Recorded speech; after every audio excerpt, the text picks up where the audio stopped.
ఒకప్పుడు ఒక సుందరమైన అడవిలో ఎంతో అందమైన నెమలి జీవించేది. దాని ఈకలు ఇంద్రధనుస్సు రంగుల్లా మెరిసేవి. ఉదయం సూర్యకిరణాలు దానిపై పడితే నెమలి మెరిసిపోతూ ఉండేది. అడవిలోని ప్రతి జంతువు దాని అందాన్ని చూసి ఆశ్చర్యపోయేది. నెమలి కూడా తన అందంపై చాలా గర్వపడేది.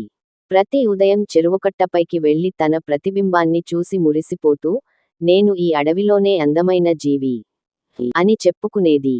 పక్కనే ఉన్న చిన్న పిచుక దగ్గరికి వచ్చి పలకరించగా, నెమలి నవ్వుతూ, నిన్ను చూడు పిచుకా, నీకేమీ రంగుల్లేవు. నువ్వు నాకు సాటి ఎలా అవుతావు? అని అంది. పిచుక మాత్రం నవ్వుతూ, నిజమే నెమలి, నాకు నీలాంటి రంగులు లేవు. కానీ దేవుడు అందరినీ ఏదో ఒక విశేషతతో సృష్టించాడు. నాకు పాట పాడే గొంతు ఇచ్చాడు. నీకు నాట్యం చేయగల శరీరాన్ని ఇచ్చాడు అంది. నెమలి దానిని పట్టించుకోలేదు. తన గర్వంలో మునిగిపోయింది. ఒకరోజు మధ్యాహ్నం నెమలి చెరువుకట్ట వద్ద నాట్యం చేస్తూ ఉండగా ఆకాశం మబ్బులతో నిండిపోయింది. కాస్తసేపట్లో వర్షం మొదలైంది. వాన నీరు దాని ఈకలపై పడడంతో అవి బరువుగా మారాయి. నెమలి ఎగరడానికి ప్రయత్నించింది కానీ అది విఫలమైంది. అదే సమయంలో వేటగాడు ఒక వలతో దాని వైపు వచ్చాడు. నెమలి భయంతో అరుస్తూ, ఓహో! ఎవరు ఉన్నారో రక్షించండి అని కేక వేసింది. దాని కేక విని పక్కనే ఉన్న చిన్న పిచుక ఎగిరి వచ్చింది.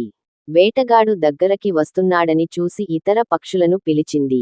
అన్ని పక్షులు కలిసి గుంపుగా వేటగాడిపై దూసుకుపోయి అతన్ని భయపెట్టాయి.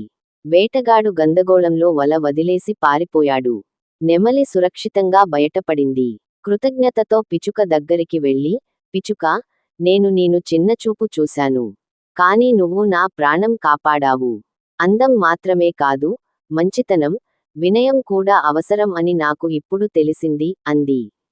పిచుక నవ్వుతూ, మన అందం మన హృదయంలో ఉంటుంది నెమలి.